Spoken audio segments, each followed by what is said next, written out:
आप सभी लोगों का मेरे यूट्यूब चैनल पर स्वागत एवं वेलकम। आपने अब तक हमारे चैनल को सब्सक्राइब नहीं किया, प्लीज़ सब्सक्राइब कर लें, लाइक कर लें और शेयर करना न भूलें। आज हम बात करेंगे मध्यकालीन भारत की। किसकी बात करेंगे? मध्यकालीन भारत की। ठीक है। और आपका मध्यकालीन भारत कब से कब तक माना जाता है वो आप जान लीजिए। आपका ये 712 ईस्वी से लेकर 1707 औरंगजेब इसका अंतिम शासक था मध्यकालीन भारत का। ठीक है। सबसे पहले आप ये भी जानिए कि मध्यकालीन जो भारत था वह भारत में सबसे पहले किन्होंने आक्रमण किया, जहाँ से शुरुआत मानी जाती है। तो भारत पे जो आक्रमण किया मध्यकालीन भारत में सबसे पहले वो अरबों ने किया। किसने किया? अरबों के द्वारा किया गया। अब ये जो अरब थे उनमें कौन कौन था? तो अरब आक्रमणकारी वो थे, वो कहाँ रहते थे? बगदाद में। कहाँ? बगदाद एक जगह थी, वहाँ रहते थे। बगदाद है ना जगह थी। और बगदाद में मुसलमानों का सबसे बड़ा शासक जिसे बोलते थे खलीफा, खलीफा बैठा करता था। खलीफा का एक राज्यपाल हुआ करता था, राज्यपाल। उस राज्यपाल का नाम था आपका अल हजाज। क्या नाम था बच्चा? अल हजाज। क्या नाम था? हजाज। ठीक है। उसका किसका? राज्यपाल का। और ये सऊदी अरब का शासक था। कहां था? सऊदी अरब का शासक। ठीक है, शासक था। इतनी बात जान गए। अच्छा, अल हजाज का ही एक सेनापति हुआ करता था, सेनापति। अल हजाज का एक सेनापति हुआ करता था जिसका नाम था आपका मोहम्मद बिन कासिम। क्या नाम था? मोहम्मद बिन कासिम। और ये जो मोहम्मद बिन कासिम था, यही भारत पर आक्रमण करने वाला पहला मुस्लिम था। यही कौन था? भारत पर आक्रमण करने वाला पहला मुस्लिम। अब इसके बारे में हम देख लेते हैं। मोहम्मद बिन कासिम, इसने शासन किया 712 से लेकर 714 ईस्वी तक। मोहम्मद बिन कासिम के नेतृत्व में अरबों ने भारत पर सफल आक्रमण किया। ठीक है। अरबों ने सिंध पर 712 ईस्वी में क्या की? विजय प्राप्त कर ली। आक्रमण के समय सिंध पर दाहिर का शासन था। ये जो दाहिर शासक था, दाहिर, ये एक ब्राह्मण शासक था, हिंदू शाही इसका वंश था। इसके पिता का नाम चच था, माता का नाम लाड़ी था। मोहम्मद बिन कासिम के आक्रमण की जानकारी चचनामा पर मिलती है। चचनामा नामक पुस्तक थी, उसमें मिलती है। उत्वी ने चचनामा को फारसी में अनुवाद किया। एक उत्वी लेखक थे, उन्होंने चचनामा को किसमें अनुवाद किया? फारसी में। भारत पर आक्रमण करने वाला पहला अरब मुस्लिम मोहम्मद बिन कासिम को माना जाता है। अगर हम इसके उद्देश्य की बात करें तो भारत पर अरब वासियों के आक्रमण का मुख्य उद्देश्य धन दौलत लूटना और इस्लाम धर्म का प्रचार करना था। अगर हम इसकी पुस्तक की बात करें तो चरक संहिता के लेखक थे चरक। इसे अरबी भाषा में इसे अनुवाद किया। पंचतंत्र के लेखक थे विष्णुगुप्त। अरबी भाषा में इसका अनुवाद किया गया, जिसे का नाम इसका अरबी भाषा में पड़ा, इसका फिर अनुवाद करने के बाद नाम पड़ा कालिला बादमना। ये बहुत इंपोर्टेंट, कई बार परीक्षा में ये प्रश्न पूछा जा चुका है। आगे देखते हैं। इससे कुछ महत्वपूर्ण और भी बिंदु मोहम्मद बिन कासिम से हैं, वो आप जान लीजिए। मोहम्मद बिन कासिम से जो कई बार परीक्षा में पूछे जा चुके हैं, वो भी आप समझ लीजिए कुछ महत्वपूर्ण बिंदु। सबसे पहला बिंदु ये है कि भारत में जजिया कर लगाने वाला पहला मुस्लिम कौन था? तो यही मोहम्मद बिन जजिया कर ना, पहला मुस्लिम। ठीक है। अब आप ये जान लीजिए जजिया कर क्या होता है। जजिया कर वो कर होता है जो गैर मुसलमानों पर लगता है, गैर मुसलमानों पर लगने वाला कर।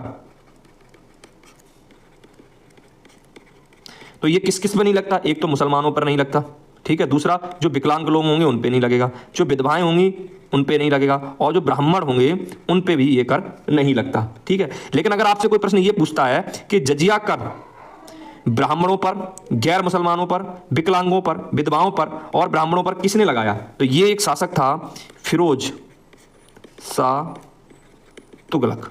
ठीक है।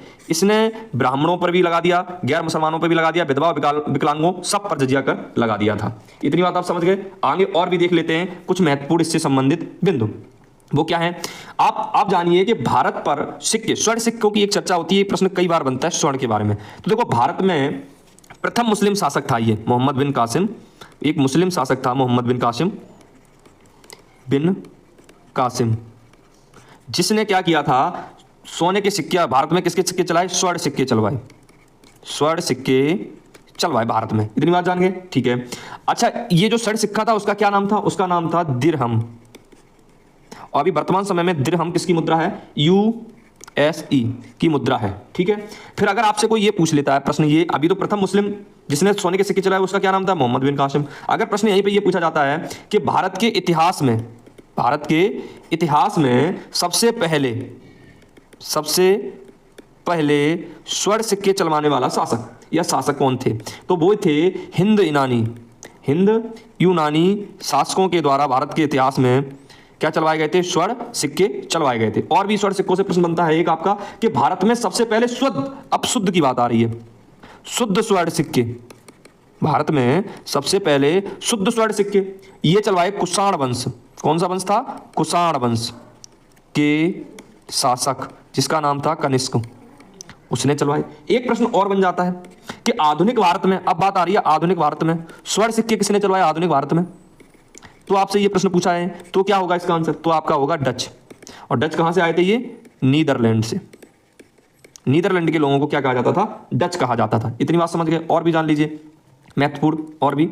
अब जैसे बात करें कि मोहम्मद बिन कासिम ने सबसे पहले अरबी घोड़े, ये कौन लाया? मोहम्मद बिन कासिम। ठीक है, खजूर की खेती और किसकी? पशुपालन। किसका भैया? ऊंट पालन में। पशुपालन मतलब ऊंट पालन। ये भी कहां से आया? अरब से। हमने अरब के लोगों से सीख लिया। ठीक है, मोहम्मद बिन कासिम ने शुरुआत की थी भारत में। जो मानसून शब्द है ना, ये भी किनकी देन है? अरब लोगों की देन है। मानसून शब्द, जो अरब शब्द है वो मानसून लोगों की देन है। अगर विश्व में मानचित्रावली सबसे पहले किसने बनवाई? मानचित्रावली, ये विश्व की बात करें तो वो भी किसने बनवाई? अरब के लोगों के द्वारा बनवाई थी। इतनी बात आप सब लोग जान गए। और 1714 ईस्वी में क्या हुआ था? जो मोहम्मद बिन कासिम था उसकी हत्या, मोहम्मद बिन कासिम की हत्या किसने करवा दी थी? उसका ही, ये किसका सेनापति था? अल हजाज का। तो अल हजाज के द्वारा मोहम्मद बिन कासिम की क्या करवा दी गई थी? हत्या करवा दी गई थी। इतनी बात समझ गए? आगे नए टॉपिक पे चलते हैं। अगला टॉपिक क्या कहता है?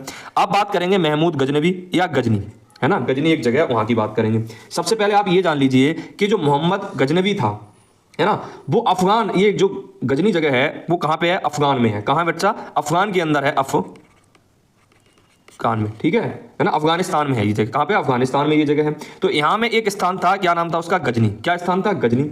और गजनी में एक वंश था जिसका नाम था गजनी वंश।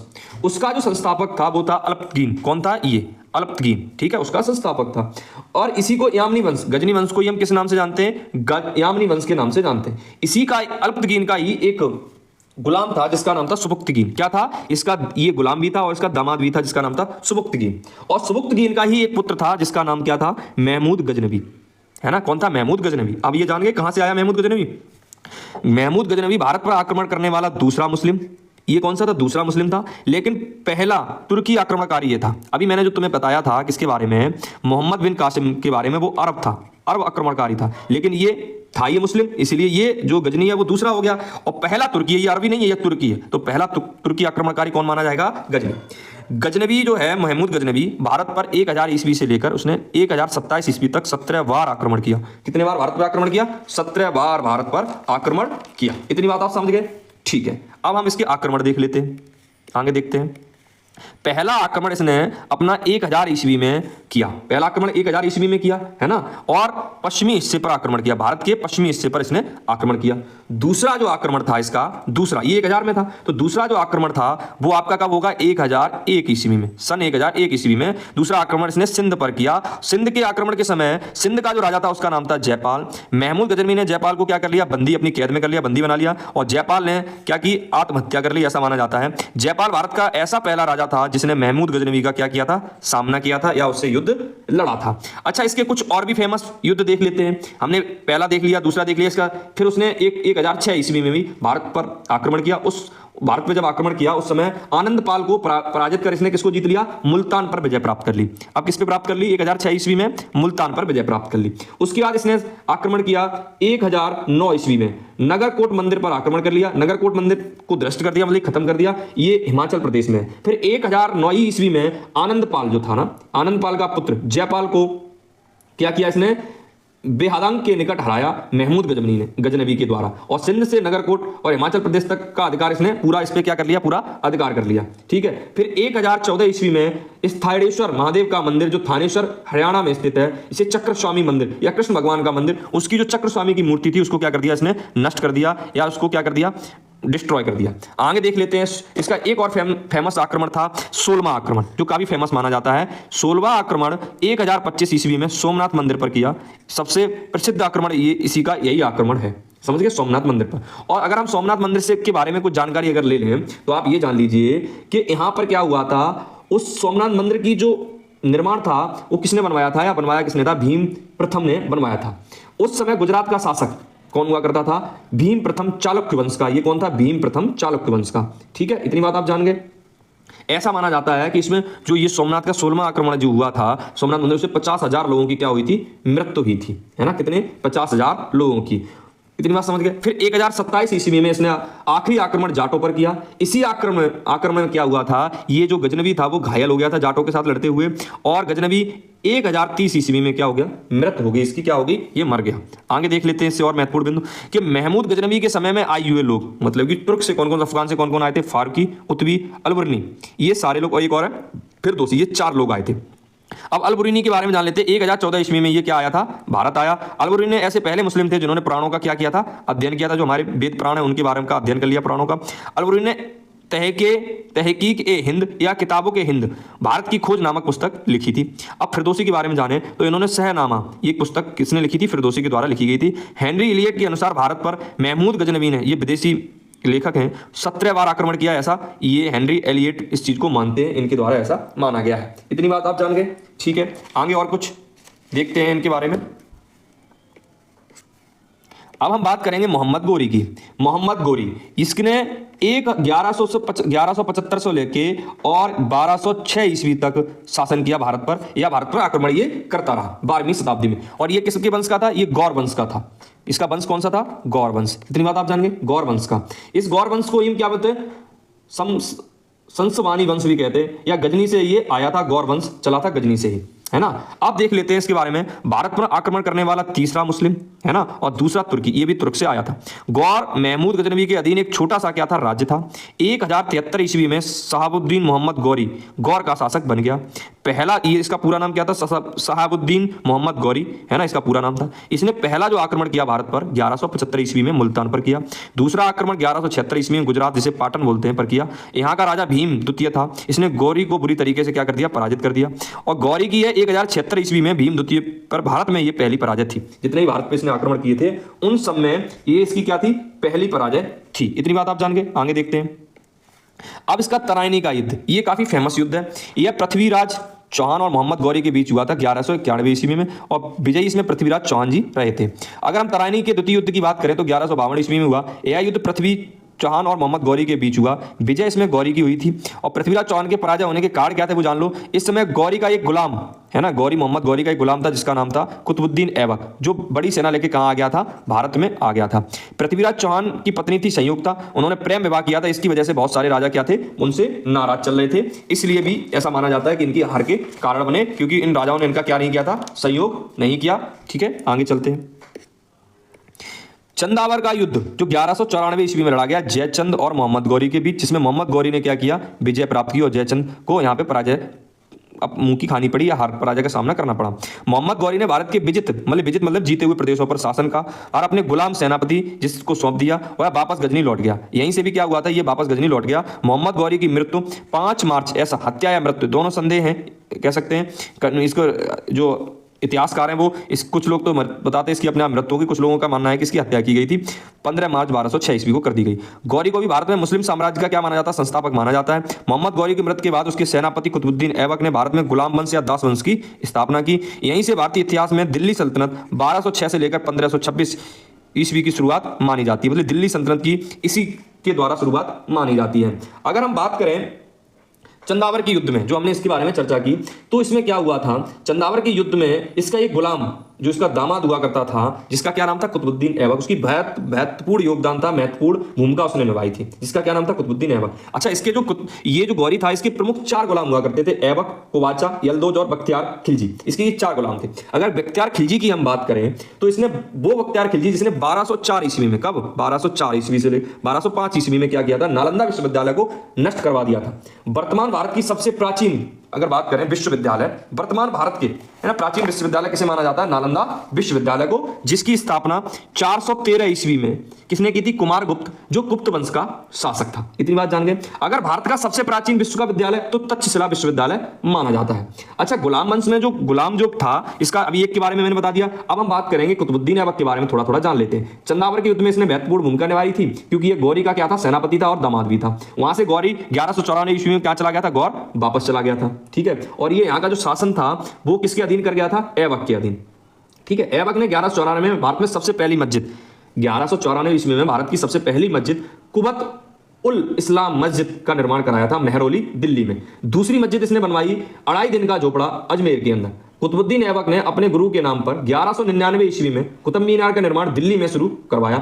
ऐबक के गुरु जो थे वो कुतुबुद्दीन बख्तियार अल काकी थे। इसके गुरु थे किसके? कुतुबुद्दीन ऐबक के थे। इतनी साधारण सी बातें हैं। भारत की अगर सबसे ऊंची मीनार तो ये इसी की मानी जाती है, इसके द्वारा बनवाई गई कुतुब मीनार। अगर कुतुब मीनार की शुरुआत तो कुतुबुद्दीन ऐबक ने की थी, लेकिन 1229 ईस्वी में इल्तुतमिश ने कुतुब मीनार का निर्माण पूर्ण करवाया था। मतलब नींव जो रखी गई थी, जैसे मान लो ये मीनार बनाई गई है तो इसमें कितनी बिल्डिंग है? 4। ऐसे करके ये विभाजन 4 में है। तो ये वाली जो बिल्डिंग थी ये तो इसकी नींव किसने बनवाई थी? ऐबक ने। बाकी ऊपर वाला पूरा हिस्सा इल्तुतमिश के द्वारा बनवाया गया था। बिजली जो बरसात में बिजली गिरती है उसके कारण चौथी और 5वीं मंजिल टूट गई थी, तो उसका पुनः निर्माण 1369 ईस्वी में फिरोज शाह तुगलक ने करवाया। लेकिन इसकी मरम्मत अपने शासनकाल में सिकंदर लोदी ये 1489 ईस्वी से 1517 ईस्वी के बीच करवाई गई थी, है ना। इतनी आप बात जान लीजिए। फिर उसके बाद इनमें विवाद हुआ भाई। 4 शासक थे तो मैंने आपको बता दिया। एल्दोज के बारे में थोड़ी सी जान ली। इसको गजनी का शासन मिला, कुतुबुद्दीन ऐबक को भारत का शासन मिला, कुवाचा को काबुल का शासन दे दिया गया। अब यहीं से शुरुआत होगी 1206 ईस्वी से, जब कुतुबुद्दीन ऐबक दिल्ली सल्तनत की शुरुआत करेंगे 1206 से लेकर 1506। और इसमें 5 वंश माने जाते हैं दिल्ली सल्तनत में। गुलाम वंश, खिलजी वंश, तुगलक वंश, सैयद वंश, लोधी वंश। ये हम एक एक करके क्रम से सारे वंशों के बारे में पढ़ते चलेंगे। अगर आपको हमारी वीडियो पसंद आई हो तो हमारी वीडियो को लाइक करें, शेयर करें, और हमारे चैनल पर अगर नए हैं तो सब्सक्राइब करना ना भूलें। हम इतिहास की क्लास है इसी तरीके से आपको एक एक करके, सबसे पहले मध्यकालीन भारत के गुलाम वंश पूरा हम आपको बता देंगे, वो हमने आपको बता दिया। दिल्ली सल्तनत के बारे में पूरा आपको बताएंगे, जितने 5 के 5 जो शासन है। इसी तरीके आपको एक क्लास में, है ना, पूरे आपको बताते हुए आगे की तरफ बढ़ेंगे। फिर उसके बाद दिल्ली सल्तनत जब खत्म हो जाएगी 1526 ईस्वी में, उसके बाद हम आपको फिर इससे आगे जो टॉपिक होंगे उन टॉपिकों के बारे में पढ़ाते हुए चलेंगे, है ना। एक एक करके आपको सारे चैप्टर, हम लोधी वंश को भी खत्म कर देंगे, यही अंतिम वंश था गुलाम वंश का, है ना, या दिल्ली सल्तनत का, है ना। फिर उसके बाद शुरू हो जाता है 1526 से लेके 1707 तक मुगल वंश। मुगल वंश के सारे शासकों के बारे में, जैसे बाबर ने माना जाता है इसकी स्थापना की, बाबर, है ना। बाबर के बेटा था हुमायूं, है ना। हुमायूं के बारे में हम चर्चा करेंगे बहुत अच्छे से। हुमायूं के बाद कौन आया था? फिर उसके बीच में एक और घुस गया था शासक, सूरी वंश का, है ना, शेरशाह सूरी, है ना। फिर हुमायूं उससे जीत गया दोबारा से। फिर उसके बाद हुमायूं का बेटा अकबर, है ना। अकबर के बारे में हम पूरे डिस्कस करेंगे, सारी चीजें जानेंगे अकबर के बारे में। तो इस तरीके से हम पूरा एक एक करके मध्यकालीन भारत को हम निपटाते चलेंगे। जय हिंद। अगर ऐसी वीडियो प्राप्त करनी है तो आपको हमारे चैनल को सब्सक्राइब करना होगा। जय हिंद, जय भारत।